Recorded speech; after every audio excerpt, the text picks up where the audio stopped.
esto, porque como hay mucho ruido ambiente, vamos a poder, se escucha un poquito mejor. Primero, muchísimas gracias por estar acá, por volver, porque vieron que yo dije que si no vuelven, reconozco mi fracaso.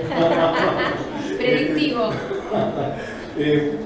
Pero por otro lado, muchas gracias por el interés por este tema de los 140 años de Moreira, ¿no? A mí me gustaría muy rápidamente recapitular muy brevemente todo lo que vimos ayer, sobre todo por si alguien no pudo escucharlo, y por supuesto recomendar, si tienen ganas, de leer el articulito que sacamos creo que lo comenté, en el boletín de la SADE, que no es el Marqués de SADE, sino la Sociedad Argentina de Escritores, ¿no? Y que en el último número del boletín salió una nota haciendo una especie de recapitulación sobre el significado de estos 140 años del estreno de Juan Moreira, ¿no? Ayer fundamentalmente trabajamos dos cuestiones, ¿no? La primera tenía que ver con un estreno muy importante que lo voy a anotar, ¿no? Que es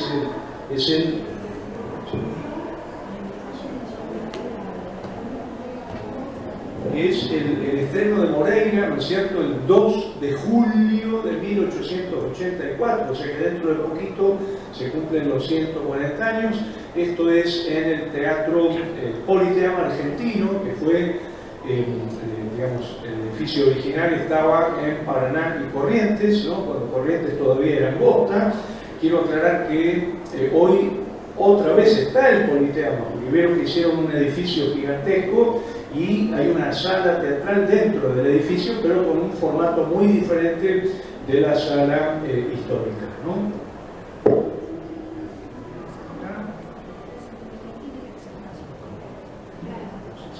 ¿Se está viendo ahí? Sí.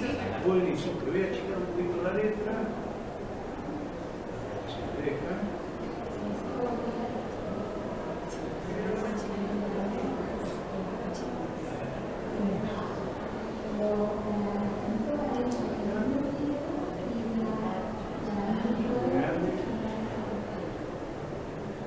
Entonces, en primerísimo lugar, el estreno teatral, ¿no? ¿Está muy chiquito ahí o se ve bien? No, se ve. El estreno teatral sería, decíamos, el 2 de julio de 1884. Pero que la vez pasada comentábamos, hay un antecedente muy importante que hay que tener en cuenta dentro de lo que llamaríamos la gauchesca teatral, que es la publicación del folletín Juan Moreira, que sale en La Patria Argentina, escrito por Eduardo Gutiérrez entre 1879, o sea, el mismo año de la publicación de La Vuelta del Martín Fierro.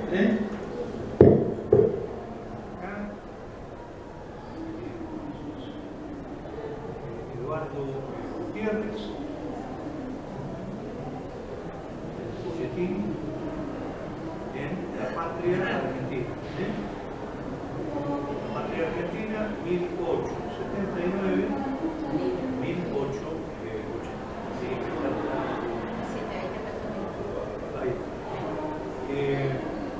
Y decíamos ayer también que para que ese folletín aparezca es muy importante la publicación de un texto fundamental en la gauchesca, que es el texto de Martín Fierro. Podemos decir que Martín Fierro va a ser un gran irradiador, un gran digamos, eje de productividad en la cultura argentina posterior, a partir fundamentalmente de lo que vamos a llamar la convención gauchesca. Entonces, tenemos a Hernández,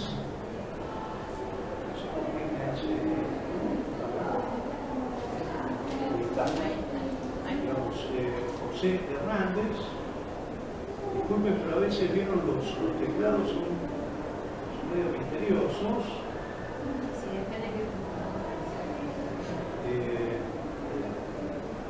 Martín Fierro y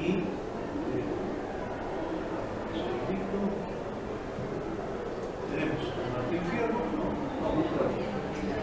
Ahí, Martín Fierro, y decíamos que se escribe en 1872 la ida, en 1879 la vuelta.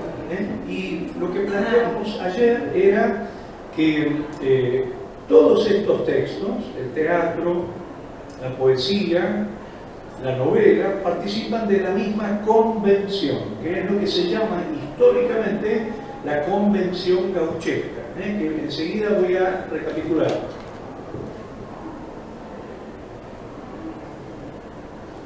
La convención en el sentido literal, la convención gauchesca, que como decíamos la vez pasada, la gauchesca consiste en justamente diferenciándolo de la gaucha, digamos, la convención gaucha es un escritor letrado que va a escribir en tanto letrado, pero asumiendo como enunciación interna del texto la voz del gaucho. Para que se entienda claramente esto que estamos señalando, tendríamos, por ejemplo, en el Martín Fierro a un escritor letrado, que es el señor José Hernández, y este escritor letrado escribe con una enunciación interna del poema como si en el poema hablara un gaucho. En ese aspecto, la convención gauchesca busca deliberadamente separarse, diferenciarse de lo que sería la literatura gaucha. Esto lo dice Borges en 1938 en su libro Discusión, lo vuelve a decir Batisteza cuando estudia la génesis periodística del Fausto criollo de Estanislao del Campo, que ayer hablábamos de ese texto. Lo vuelve a decir Ángel Rama en un libro muy importante, autor uruguayo, gran referente crítico latinoamericano. El libro se llama Los gauchi políticos rioplatenses, ¿no? Y él publica un artículo, Ángel Rama, que se llama El sistema literario de la gauchesca, donde explica esto, que el fundamento de la gauchesca sería autor letrado que escribe su texto dándole la enunciación interna del texto al personaje gaucho. ¿Estamos de acuerdo? Entonces, esto va a tener sus variaciones según se trate, por ejemplo, de una novela, o según se trate de un poema, o se trate de un estreno teatral. ¿Por qué razón? Porque ustedes recordarán que en el caso del poema, la voz a la que accedemos directamente es la voz de un gaucho, ¿no? Escuchamos hablar a Martín Fierro, ¿no? Un personaje gaucho. En el caso de la novela de Eduardo Gutiérrez tenemos un narrador omnisciente que no habla como gaucho, pero que le da la palabra al gaucho como personaje. Es decir, tenemos un narrador que dice Juan Moreira vivió en la Pampa Argentina, no habla como gaucho, y de pronto dice, y Juan Moreira decía, dos puntos, y le da la palabra al gaucho. Y en el caso del teatro, ustedes saben, el género teatral se caracteriza por presentar las acciones como si se presentaran por sí mismas. La gran diferencia de la idea de una voz mediadora que tenemos en la poesía y tenemos en la narración. Vieron que en el teatro nosotros vemos acciones directamente como si esas acciones se presentaran por sí mismas ante nosotros. Hay un sujeto organizador, pero está el idilio, ¿no? Es una especie de escritor invisible que no aparece salvo que tengamos, por ejemplo, un caso brechtiano, con un narrador brechtiano, ¿no? o un tipo de narrador incluido. Pero digamos, se acepta que en los tres casos estaríamos ante la llamada convención gauchesca. Ahora, ayer decíamos también, y yo quería saber si hay alguna duda en relación a esto, que esa convención es utilizada por tres grandes poéticas en la Argentina. Tenemos la poética gauchesca propiamente dicha, la poética nativista y la poética criollista, que son tres corrientes diferentes. Las voy a anotar.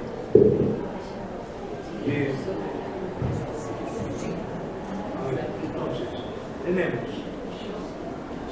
tenemos por un lado lo que nosotros llamaríamos la gauchesca propiamente dicha, ¿no?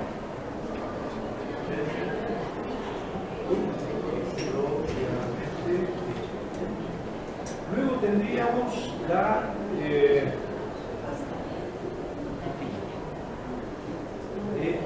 digamos, la escritura del nativismo. Perdonen, pero no manejo mucho el teclado. Disculpen, Si pongo alguna cosa rara, sabrán disculpen. Y por otro lado estaría lo que llamamos el criollo. Digamos, es muy importante hacer esta distinción porque se trataría de poéticas diferentes en la historia de la cultura argentina y es interesantísimo registrar estas dos porque estas dos siguen vivas. Esta no, la gauchesca se cerró, digamos.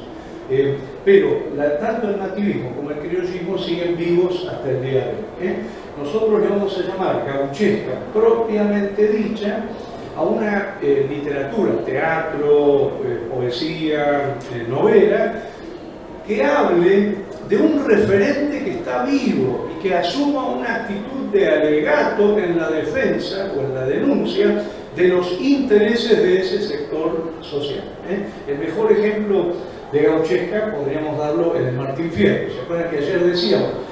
Hernández, 1872, publica un poema en el que denuncia, defendiendo al gaucho vivo en ese momento, porque el gobierno de Sarmiento levanta, sin ningún tipo de respeto, en abuso de poder, levanta a los gauchos que están ocupados en la actividad ganadera y se los lleva a la frontera para pelear con los indios. Y lo que sucede es que los tipos no solamente se transforman en desertores, la pasan muy mal, se mueren de hambre, sino que los propios ganaderos pierden a esa peonada, digamos, a esos equipos de trabajo, y ellos, al ser sacados de contexto, pierden sus ranchos, pierden a su mujer, pierden a sus hijos. Es la historia que cuenta José Hernández, pero digamos, no está hablando de algo que pasaba hace tiempo, está hablando de algo que está sucediendo. Digamos, la gauchesca tiene como rasgo característico que habla de un problema que está pasando en este momento. Yo creo que ayer poníamos un ejemplo para traerlo al hoy, ¿no? Decíamos, si yo escribo un poema, digamos, siguiendo la convención gauchesca, pero sobre los migrantes bolivianos en la Argentina, ¿no? Y escribo ese poema dándole la voz, como autor letrado, le doy la voz al inmigrante boliviano. Y lo que denuncio en ese poema son los talleres clandestinos y el trabajo esclavo de los textiles que en este momento está aconteciendo. Yo camino por el barrio de Floresta, lo comentaba ayer, y veo los talleres clandestinos y la situación terrible de los trabajadores bolivianos que no terminan de solucionar ese tema. Eso no sería gauchesca, sería, no sé, migrantesca, no sé, pero tendría esa función de una referencialidad política sobre un orden social que está vigente en ese momento y que por lo tanto adquiere el valor de un alegato. Digamos, el Martín Fierro es un alegato, ¿no?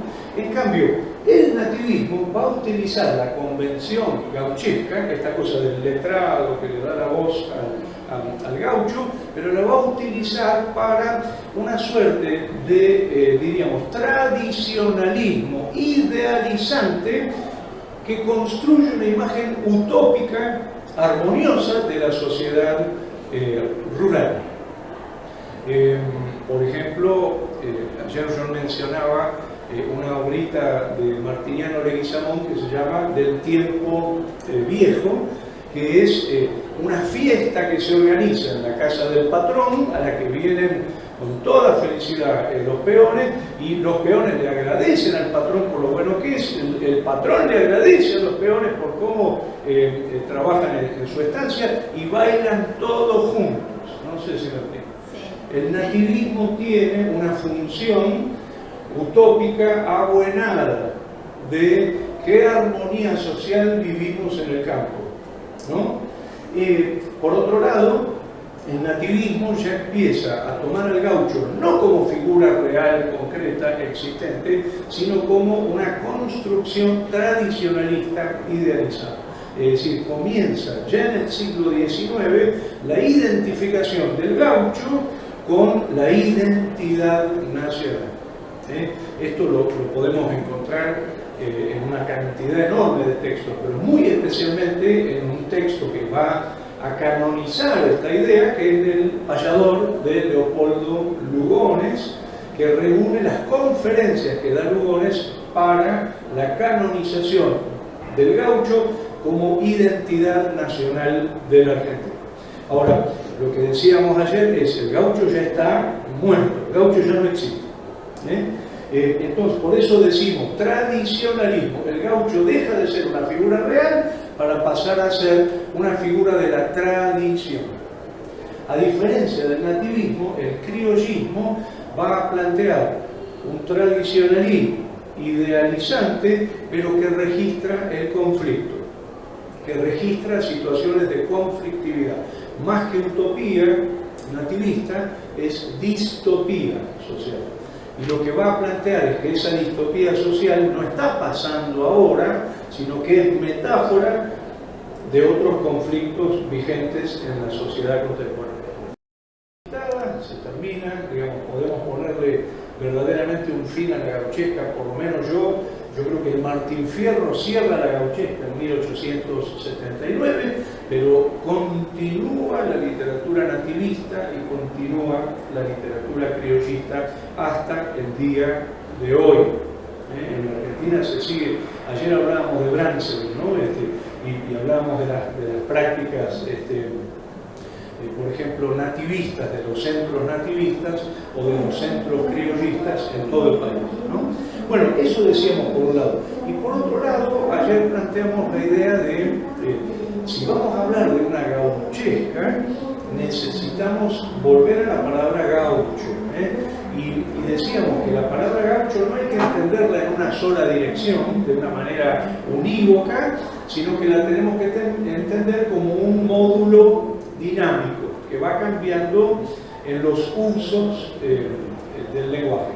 El gaucho inicialmente sería la figura nómade, la figura un tanto incapturable, que no tiene reglas claras, que no se asienta, que no tiene trabajo estable, al que se lo acusa, por ejemplo, de matar a una vaca para robarle la lengua y comer y dejar abandonar la vaca, ¿no?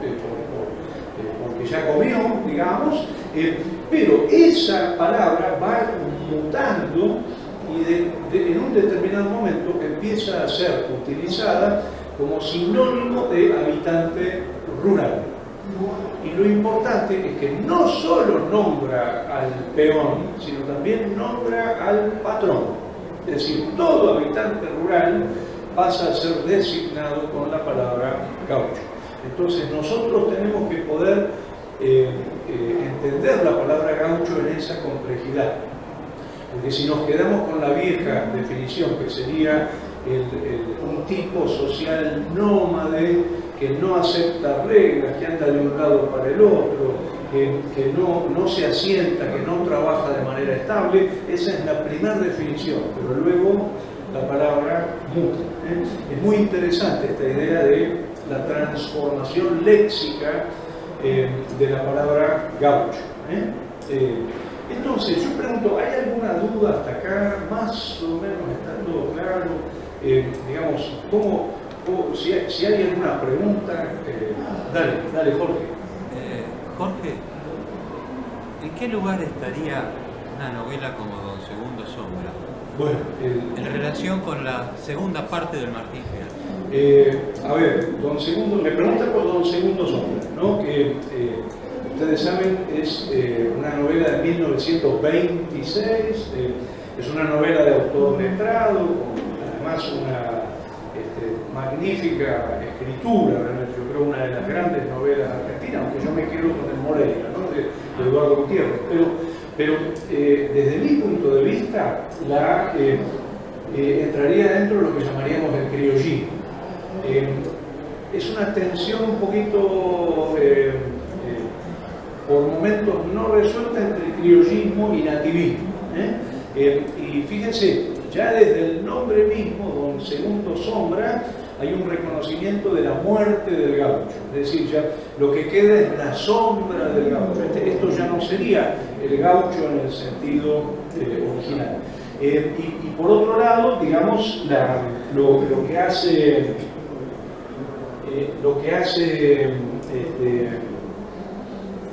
Guiraldes es asumir el punto de vista de un muchachito que opera como espectador, testigo de un mundo con ciertas características todavía plenamente rurales, y lo ve también como una novela de iniciación. Es decir,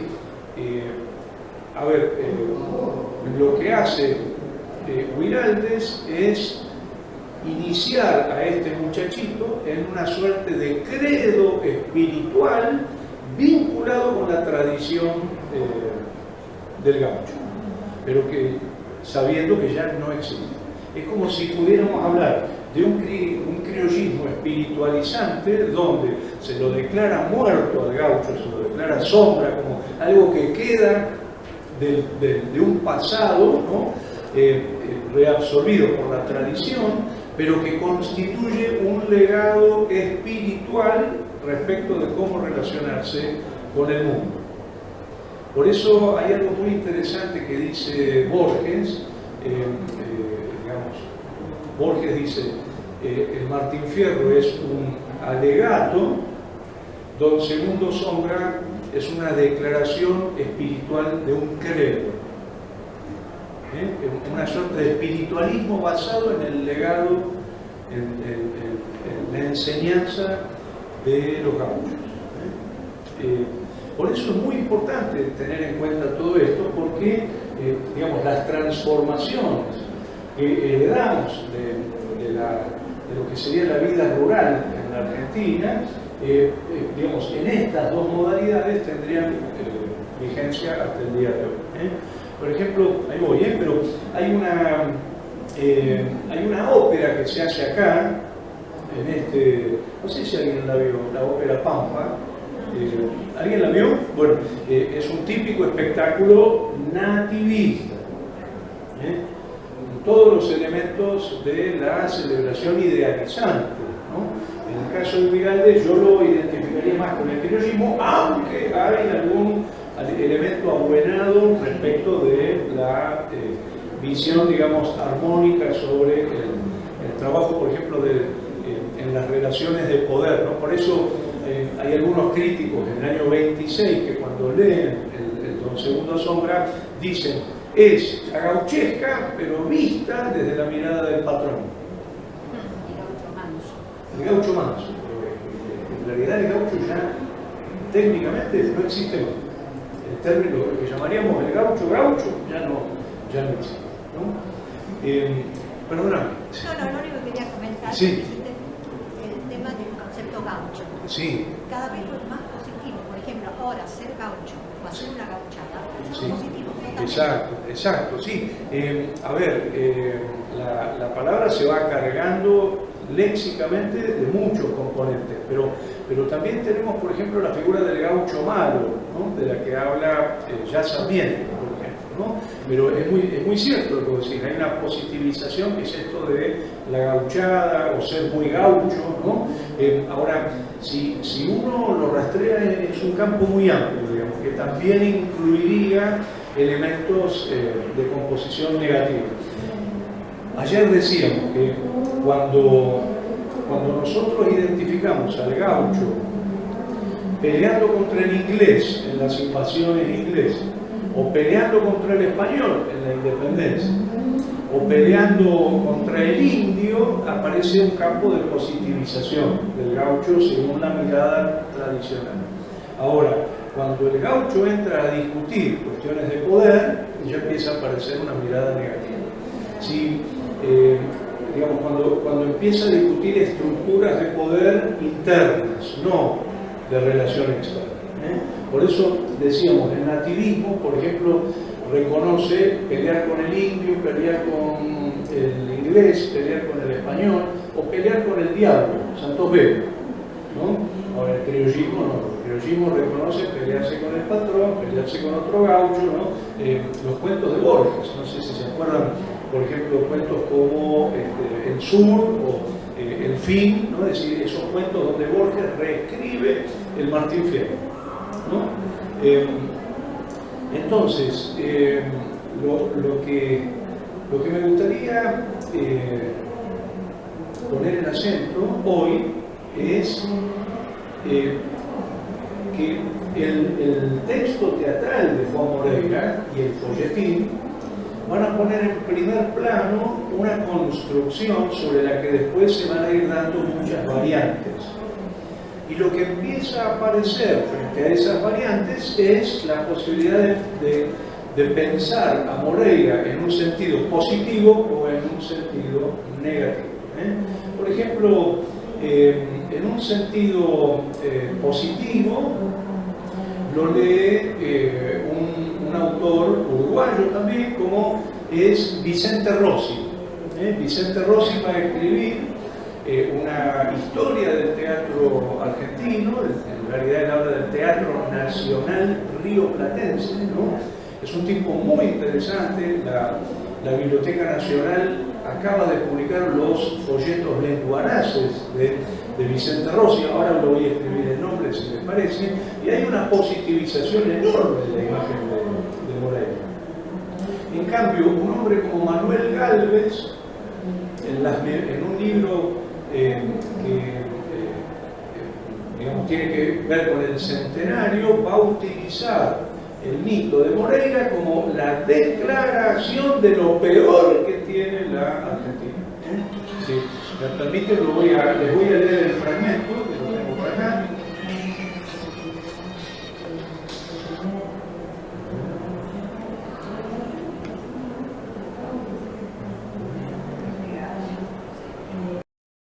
Potencia que tiene esta idea de recurrir al mito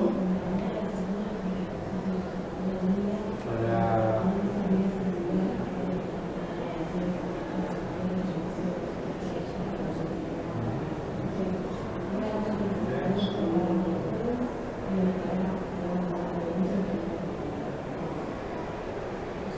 fíjense, por ejemplo, esto que dice Gálvez, ¿no?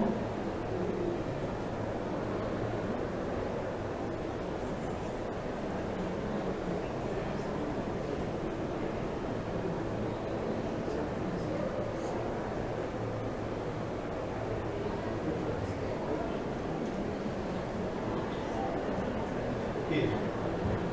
Manuel Gálvez, en una novela de 1910, o sea, una novela vinculada al centenario, es un momento de mucha reflexión sobre en qué se ha constituido la Argentina en esos 100 años de historia desde el 25 de mayo de 1910 hasta el presente. El libro es una novela que se llama El diario de Gabriel Quiroga, opiniones sobre la vida argentina, Manuel Gálvez, 1910. Le hace decir a un personaje, o sea, a Gabriel Quiroga, dice: este pueblo padece de una enfermedad muy grave que aún no ha sido bien diagnosticada. Dos puntos, el moreirismo. Moreirismo. O sea, el moreirismo es una enfermedad, dice Gálvez. Miren cómo sigue. Dice: el gaucho Juan Moreira, representante más visible y castizo de los defectos nacionales, ha venido a dar una palabra que necesitamos. Es decir, Gálvez considera que la palabra Moreira es la síntesis de lo peor que tiene la Argentina. Fíjense, dice: moreirismo sirve para denominar nuestras tendencias negativas, agresivas, nuestra afición a la guapesa, nuestro espíritu faccioso, nuestro culto del coraje y nuestra manía revolucionaria. ¿No? Dice, muy fuerte, pero fíjense las cosas que despierta Moreira, ¿no? Dice, puede afirmarse que ninguna obra escrita ni ninguna leyenda ha influido tanto en nuestro pueblo como Juan Moreira. ¿En qué sentido? En el sentido faccioso, en el sentido revolucionario, en el sentido de incitar a la revuelta social, ¿no? Dice, hasta hace pocos años la representación del drama ocasionaba incidentes y pendencias que más de una vez terminaron en homicidio. No consta en ningún lado, ¿eh? Quiero aclarar. Digo, si yo le pido la fuente a Galvez, no la va a poder dar, pero el tipo se lo cree. Y dice, el moreirismo es el alma de nuestras democracias federadas. Es durísimo, ¿eh? Y termina diciendo, explica nuestras revoluciones, nuestras tendencias agresivas y esa funesta lacra de nuestro pueblo que se llama el comadraje. O sea, sería, disculpe, lo leí mal, el compadraje. Es la idea de, digamos, la continuidad de Moreira sería la continuidad en la figura del compadre. Dice finalmente, dentro de todo argentino hay siempre un compadre.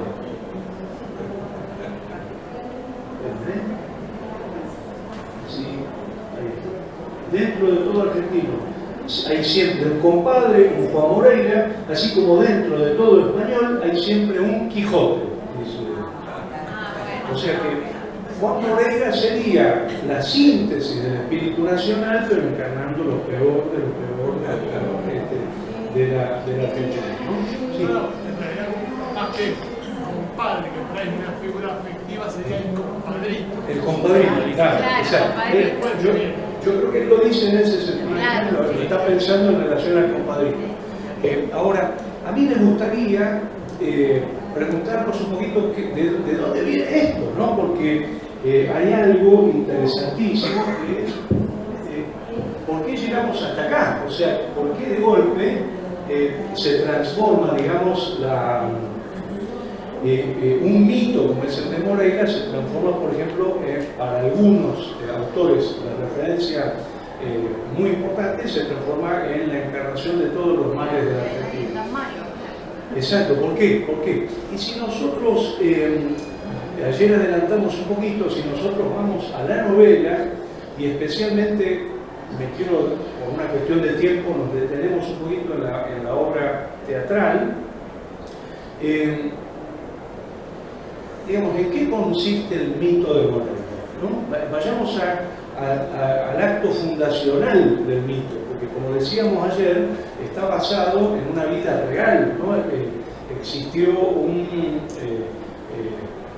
malevo, un gaucho malo, que se llamó Juan Blanco, que digamos, tiene un prontuario muy complejo, digamos, que se hacía llamar Juan Moreira, ¿no? Hay un librito, creo que lo comenté ayer, de Marcos Estrada Liniers, donde investiga todo lo que serían los documentos respecto de la genealogía de la figura real que inspiró el Moreira, ¿no?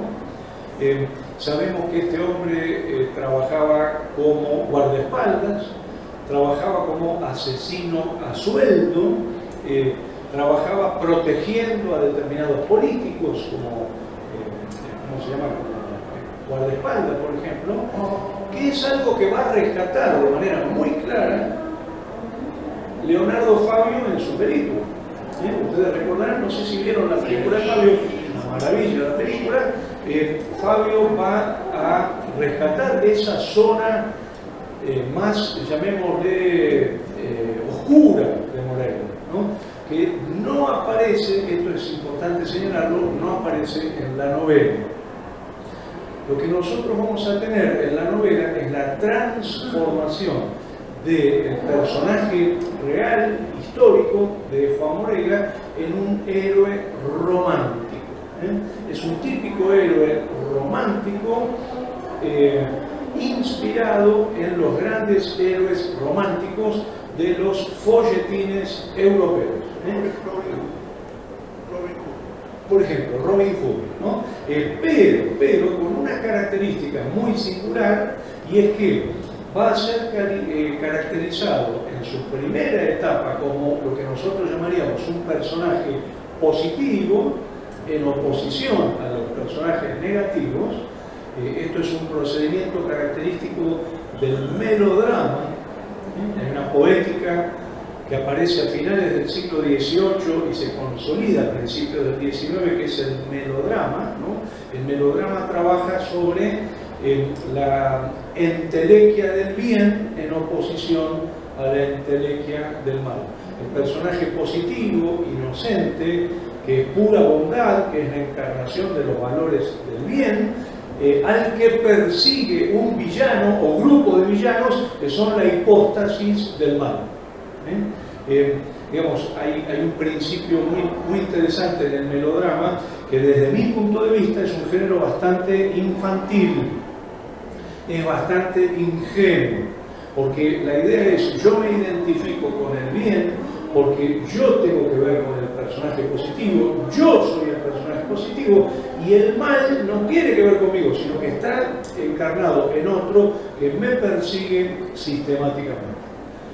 Recordemos las novelas de Dickens, una novela como Oliver Twist, por ejemplo.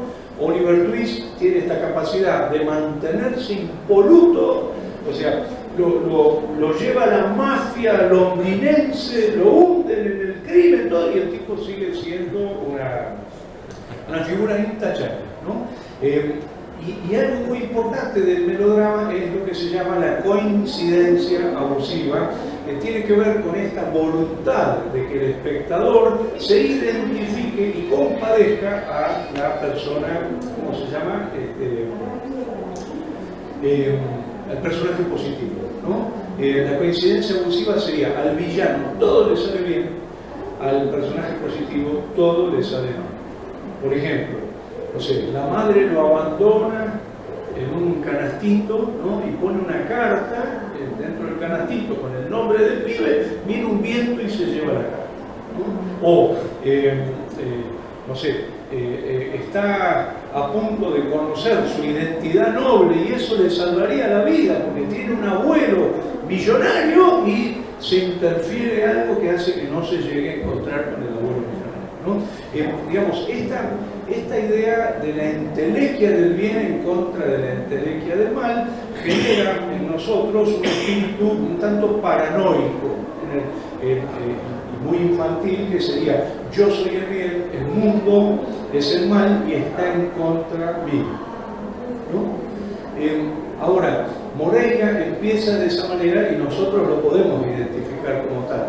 Es un buen trabajador, tiene familia, tiene hijos, está al frente de su familia, ama a su familia, digamos, no solo eso, ha prosperado como trabajador y ya tiene sus propias posesiones, ¿no es cierto? Tiene su riqueza, tiene su carreta, digamos, se sabe manejar en el mundo, pero se le cruza Sardetti, que es el inmigrante, ¿no? El pulpero inmigrante italiano, y se le cruza también el alcalde Francisco.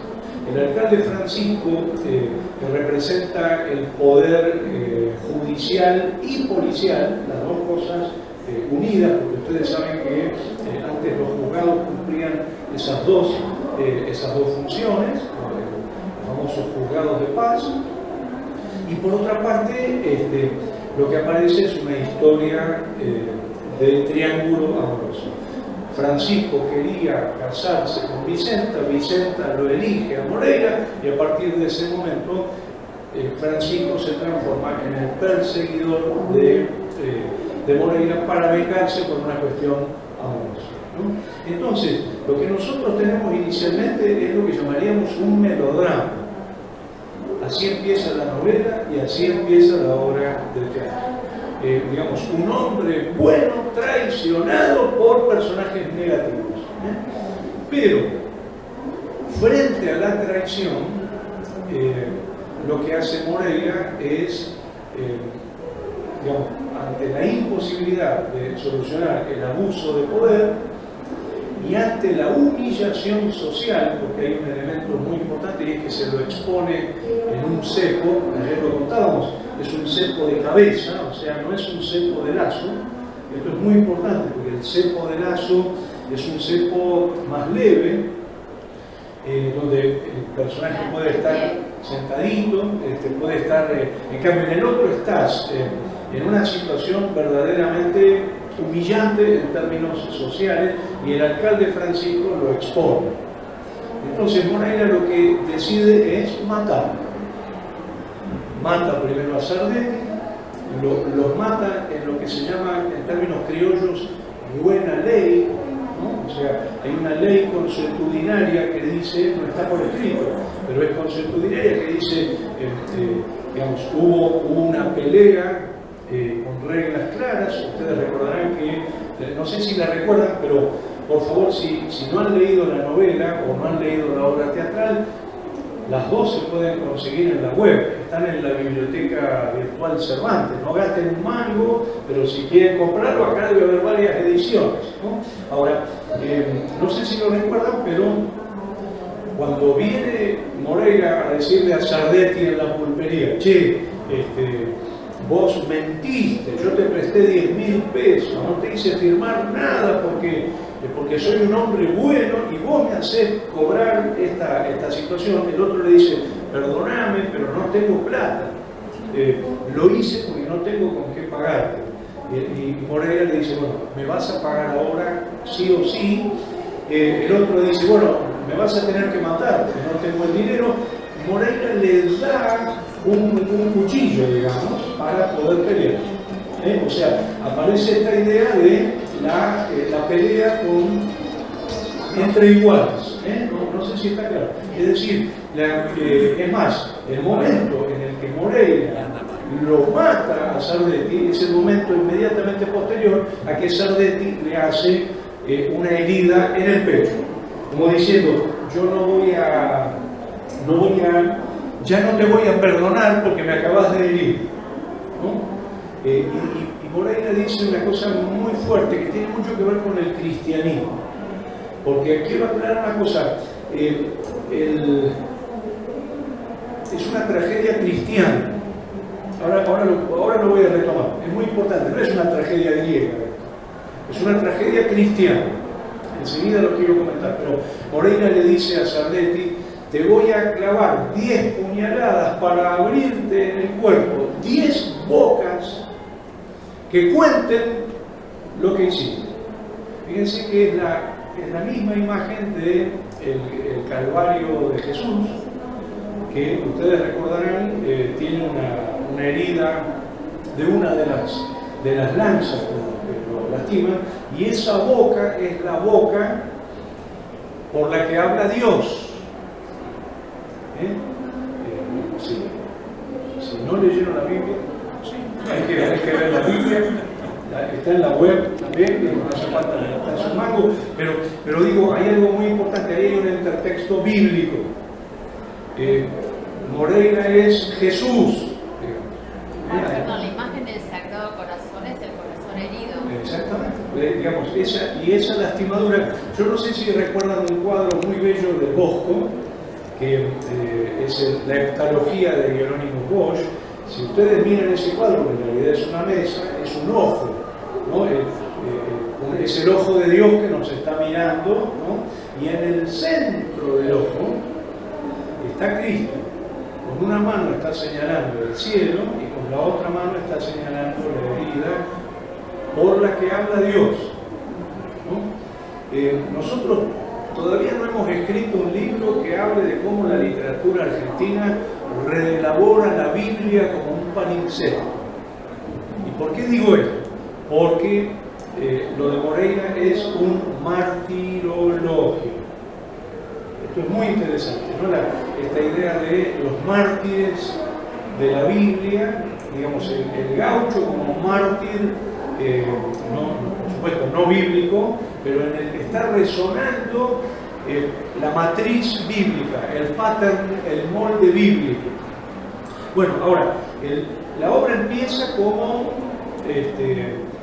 personaje positivo que enfrenta a personaje negativo. Pero Moreira mata. Y a partir del momento en que mata, entra en lo que nosotros llamaríamos la vida errante. Entra en una segunda vida que no le permite sostener la vida que él venía sosteniendo antes, ¿no? Y esa vida implica el surgimiento en Moreira de una segunda naturaleza. El sustrato sobre el que se escribe la pieza teatral. ¿Qué quiere decir la segunda naturaleza? Quiere decir que Moreira deja de ser personaje positivo para transformarse en un personaje trágico. Es decir, y esto es una de las cosas más potentes en la historia del teatro mundial, ¿no? La cartografía de el bien está acá y el mal está acá pasa a ser otra cartografía donde el bien y el mal están mezclados. El héroe trágico es el héroe culpable. Por eso nosotros podemos decir que el mito moreirista es al mismo tiempo el mito anti-moreirista. No sé si está correcto. Es decir, hay una contradicción, hay una duplicidad en el personaje que surge de su vida errante. Eduardo Gutiérrez, en la novela, en el folletín, dice claramente que llega un momento en el que para Moreira matar ya no significa nada. Y que puede matar 10 tipos, matar 20 tipos o cometer cualquier horror sin sentir que eso es un horror. Y para colmo, va adquiriendo, entre comillas, malas costumbres a lo largo de su vida. Y es por eso que la muerte de Moreira no es una muerte heroica, es una muerte anti-moreirista. Ustedes recordarán cómo muere Moreira, digamos. Hay algo muy importante que son los episodios. Hay una acumulación de episodios en los que generalmente Moreira lo que hace es matar, ¿no? Digamos, se defiende de la partida, pero termina matando. Y el último episodio es el episodio en el que, entregado por un Judas, vuelve la Biblia a aparecer como un palimpsesto. Él está en un prostíbulo, escena que hace Fabio de manera bellísima. La que hace de Laura es Elena Tritec, una Elena Tritec muy jovencita, hoy muy conocida directora del teatro. Digamos, y no solo Moreira intenta escapar de la partida en un prostíbulo, digamos, un lugar non santo, digamos, piensen, del rancho familiar al prostíbulo, sino que además es asesinado por la espalda en el momento en que intenta saltar una famosa tabla. En una palabra, mi maestro David Viñas decía, Moreira es morirá, ¿no? Es decir, en la palabra Moreira está el verbo morirá. Y este es el componente antimoreirista de Moreira. Entonces, ¿por qué decíamos que es una tragedia? Porque estamos ante un héroe. Claro, ahí voy. Digamos, porque es una tragedia en principio porque estamos ante un héroe culpable. Y fundamentalmente ese personaje culpable comete una cantidad de asesinatos que, digamos, si pensamos simbólicamente al otro como el hermano en términos sociales, aparece una cosa que dice Jean Cot, de todos los relatos trágicos, que serían la transgresión de dos grandes prohibiciones culturales: el incesto y el crimen dentro del clan de sangre. O sea, el crimen dentro del clan de sangre. O sea, lo que dice la tragedia es: vos podés matar, pero no podés matar a papá, no podés matar a mamá, no podés matar a los hijos, no podés matar a la esposa, no podés matar al abuelo, es decir, no podés matar al clan de sangre. Si cometés incesto o matás dentro del clan de sangre, estamos ante un relato trágico. Esto lo dice Jan Kot, un gran, lo voy a anotar, es un gran investigador polaco.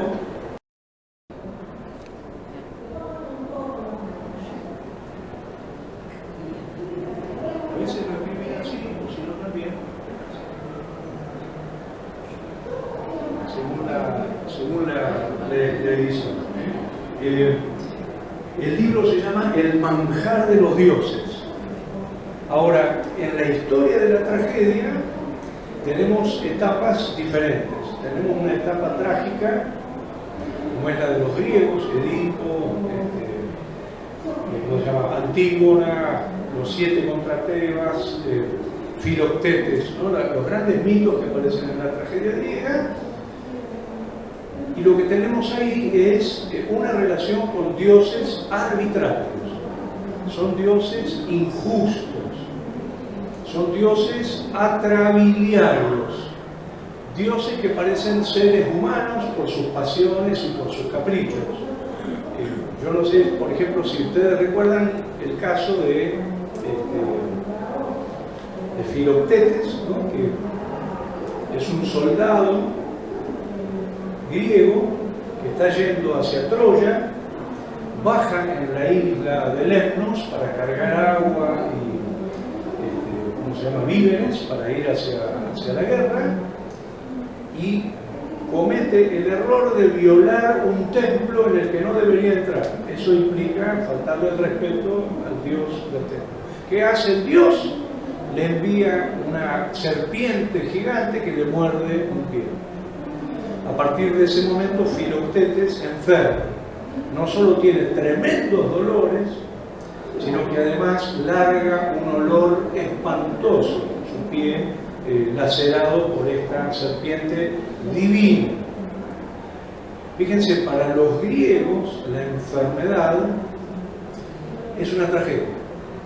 La enfermedad es trágica, y entre otras cosas porque el origen de la enfermedad son los dioses. ¿Qué hacen los griegos con Filoctetes? Viendo los gritos de Filoctetes y el olor terrible que lanza en su pie enfermo, lo abandonan en la isla. Es el mito de la inclusión. Los griegos están pensando en la inclusión, porque los griegos llegan hasta Troya, y en Troya reciben un mandato de un oráculo que dice: vuelvan a buscar a Filoctetes, porque si no llevan a Filoctetes a Troya, no van a ganar la guerra de Troya. Es decir, incluyan al enfermo dentro de la sociedad. Fabuloso. Ahora, imagínense un tipo que vive 10 años en una isla solo, enfermo, y lo único que tiene para sostenerse en esa isla abandonado es el arco que le deja Aquiles, ¿no? El famoso arco y flecha de Aquiles. Entonces, lo van a mandar al hijo de Aquiles para que lo engañe. ¿Quién moviliza esto? Ulises. Ulises le dice: le vas a mentir a Filoctetes, le vas a decir que lo vas a llevar a Atenas, que te peleaste conmigo, porque Filoctetes odia a Ulises. Esto está en una tragedia de Sófocles, bellísima, bellísima. Y nosotros lo vamos a subir al barco y lo vamos a llevar a Troya engañado.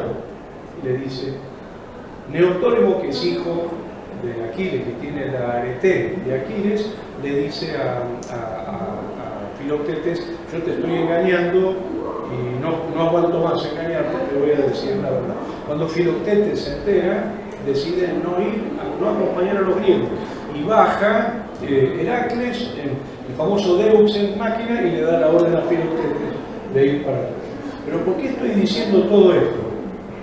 Porque en un determinado momento, cuando le va a agarrar un ataque, Filoctetes por la enfermedad tiene unas convulsiones tremendas y se desmaya.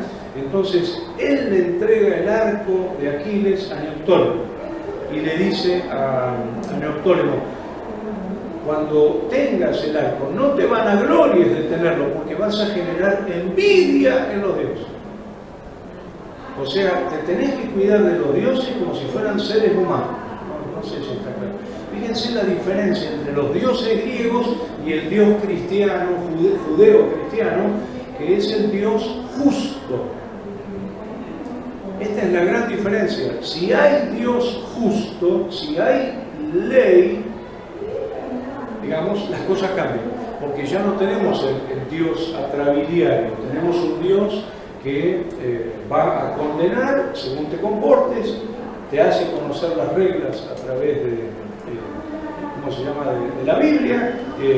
Vos podés cometer pecado, pero podés redimirte, ¿no? Hay una lógica muy diferente. Entonces lo que aparece... Pero también tenemos un Dios educado desde muy pequeña, Sí. en la religión católica, y siempre tuvimos un Dios, o la imagen de un Dios, que si te portabas mal te castigaba y de que mandaba pestes a determinados pueblos porque le habían desobedecido. Eso también está en el Antiguo Testamento. Está muy bien, ese es el Dios más omnipotente del Antiguo Testamento. Pero aclaremos, lo que tiene... ¿Por qué decimos que Dios es justo? Porque va a haber juicio. Va a haber juicio final. Ay, sí.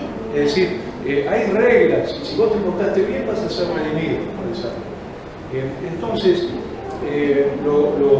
¿por qué decimos que esto es una tragedia cristiana? Porque Moreira en un punto es víctima de lo que le pasa. Digamos, Moreira no eligió esa segunda naturaleza, sino que la caída en la adversidad lo fue hundiendo en esa segunda naturaleza, por la que debe morir, pero no es el culpable. Los culpables son otros. Así que nosotros podemos imaginar, en términos cristianos, que va a haber una redención. Lo más probable es que haya una redención. Es decir, podemos pensarlo como un mártir. Hay un componente de martirologio, digamos, en esta idea de la Biblia como un palimpsesto en el mito de Moreira. Digamos, no tenemos que pensar en un Dios que lo va a acusar por las muertes, sino también va a entender que cayó en esa situación por culpa de la traición, la maldad de Tenemos Dios. Moreira y sus circunstancias. Exacto, exactamente. ¿Se acuerdan que la figura fundamental de Jesús? Un abuso de poder, un Exacto. abuso de poder. Pero ¿cómo nosotros identificamos a veces con el que está fuera de la ley? Aunque después viene la redención. Claro, yo por eso no evitaría esta idea de tragedia cristiana. Digo, no es una tragedia materialista, no es una tragedia de, bueno, quedó destruido Moreira, sino hay algo de su origen como personaje positivo que modifica esta cuestión. Pero está la idea que hay sociedades que se identifican más con la autoridad. Claro, O sea, pero acá, si nosotros leemos el folletín y leemos la obra teatral, el palimpsesto de la Biblia está por todas partes. Digo, en el origen del mito, después nosotros lo podemos reescribir, modificar, pero en el arranque del mito, el mito de Moreira es un mito cristiano. Sí, En esta pantomima que hace el poeta, sí. algo de toda esta, digamos, complejidad de conceptos se había conservado. Exacto. A ver, miren, ya son y media, vamos a tener que ir cerrando, pero yo los invito, si tienen ganas, a leer el artículo del boletín del asado, que ahí está. Ahí hay un desarrollo mucho más grande de muchas de estas cuestiones. Pero lo que yo les quería decir es, García Belloso, en una carta que le manda a Gregorio de la Ferrer, le dice que cuando él empieza a escribir, hay una energía social en la que está plenamente instalada la lectura del folletín Juan Moreno. Y él dice, nos pedían que lleváramos a la escena el modelo moreirista. Es decir, no solo el folletín es un éxito de público en la patria argentina como periódico, sino que además se empieza a publicar el libro. Se publican enorme cantidad de tomos de Moreira, y no solo de Moreira, del Pastor Luna, del Tigre del Quequén, de Santos Vega, digamos, todo el ciclo de novelas gauchescas que escribe Eduardo Gutiérrez. Entonces, nosotros podemos decir que el diseño de la obra teatral, que es un extracto de fragmentos de la novela, se reporta sobre un fondo de conocimiento del mito. Y por lo tanto, el espectador que está sentado en el público reconoce en las escenas fragmentarias que observa, reconoce lo que conoce en su imaginario, en la energía social sobre el mito de Moreira. Entonces, no hace falta que esté directamente en las palabras, porque opera con una especie de fondo y forma que habilita un imaginario popular que, según dice García Belloso, estaba instalado en el público, ¿no? Digamos, eso por un lado. Por otra parte, aparecen los momentos fundamentales del mito, que son el momento de la caída de Moreira por la traición de Sardetti, por el asesinato de Sardetti y el asesinato de Francisco, y luego aparece el momento, digamos, de la degradación de Moreira, más el asesinato en el prostíbulo. Digamos, si ustedes leen el texto van a ver que lo que elige Eduardo Gutiérrez con, ¿cómo se llama?, con Pepe Podestá, va a ser fundamentalmente esos momentos más pregnantes en la constitución del mito. Ahora, si me permiten, volvamos a Criollino, ¿no? Esto que decíamos antes. Podemos decir que en 1884, que todavía estamos muy cerca del Martín Fierro, del alegato martinfierrista, porque el Moreira es, digamos, está fuertemente anclado en el modelo martinfierrista. Ya voy, ya vamos, ya termino. Todavía podemos hablar de gauchesca. Ahora, se sigue representando 86, 87, 88, 89, 90 y va quedando atrás la referencia social política. En una palabra, el Moreira deja de ser gauchesca para transformarse en criollino. ¿Y saben dónde lo vemos esto? Que me parece fabuloso, en los manuscritos que tenemos de las versiones posteriores de Moreira. Por ejemplo, tenemos un manuscrito de 1899, o sea, a 16 años, 15 años del estreno de 1884. Y lo que aparece ahí es mucha más importancia de lo espectacular costumbrista. Digamos que la figura de Moreira empieza a ser lateralizada por una representación del tradicionalismo rural. Empiezan a aparecer otros personajes cómicos. Por ejemplo, aparece el personaje de Cocoliche. ¿Se acuerdan cómo era el Moreira? Que era la pista de arena y el tablado. Entonces empiezan a invadir la pista de arena personajes cómicos vinculados al costumbrismo y a la inmigración, como es el caso de Cocoliche. En una palabra, el Moreira empieza a mutar hacia otra dirección, de la gauchesca al criollino.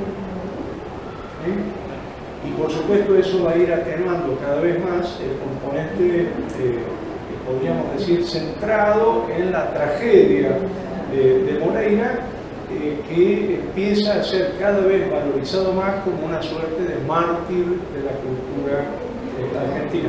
Una especie, para traerlo al mundo actual, una especie de Gauchito Gil. Ahí vamos. Muchas gracias. Una especie de Gauchito Gil. Sacralización. Por eso yo insisto, pongámoslo en relación con una matriz cristiana. Es muy importante esa matriz. Y esa matriz está en esto que nosotros llamamos en el teatro la energía social, ¿no? Pasaba con Shakespeare también, ¿no? Ahí voy. Esta idea de yo sé que están pensando, que está esperando el público.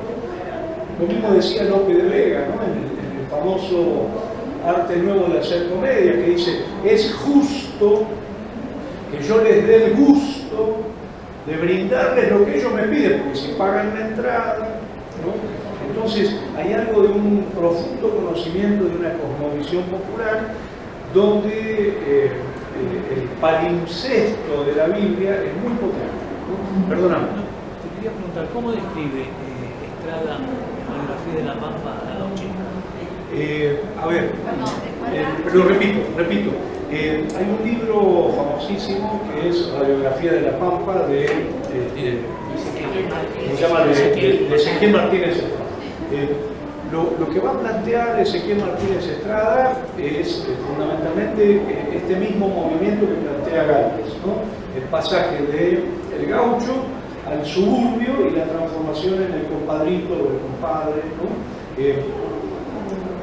Digamos, con una mirada muy negativa de esta cuestión. Pero yo creo que el lugar más interesante donde él reflexiona sobre la gauchesca no es tanto la radiografía de la Pampa, sino Muerte y Transfiguración de Martín Fierro, que es para mí la obra maestra de Martínez Estrada. Son dos tomazos increíbles, están en la web si alguien lo quiere leer, donde justamente él va a analizar los componentes de Martín Fierro por el vínculo con lo gaucho, por el vínculo con lo criollista, con lo nativista, ¿no?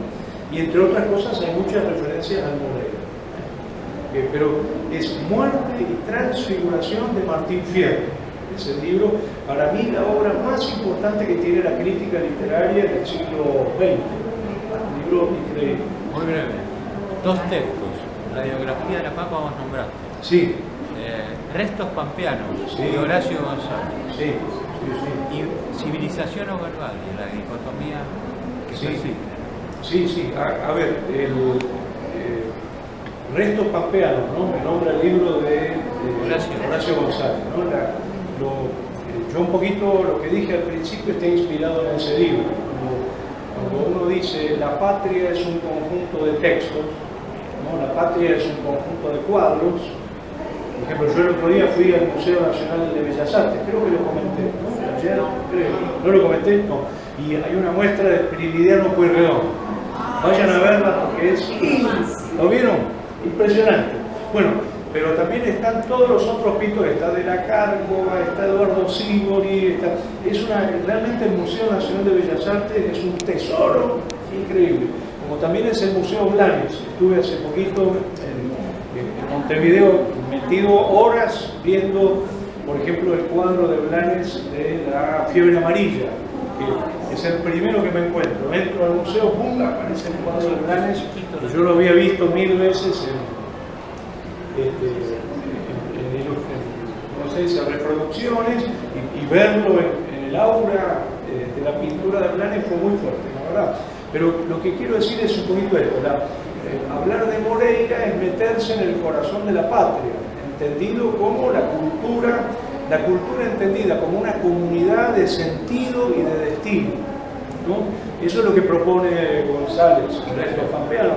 Dice, veamos los textos que han quedado como restos de la Pampa como la construcción de una patria, ¿no?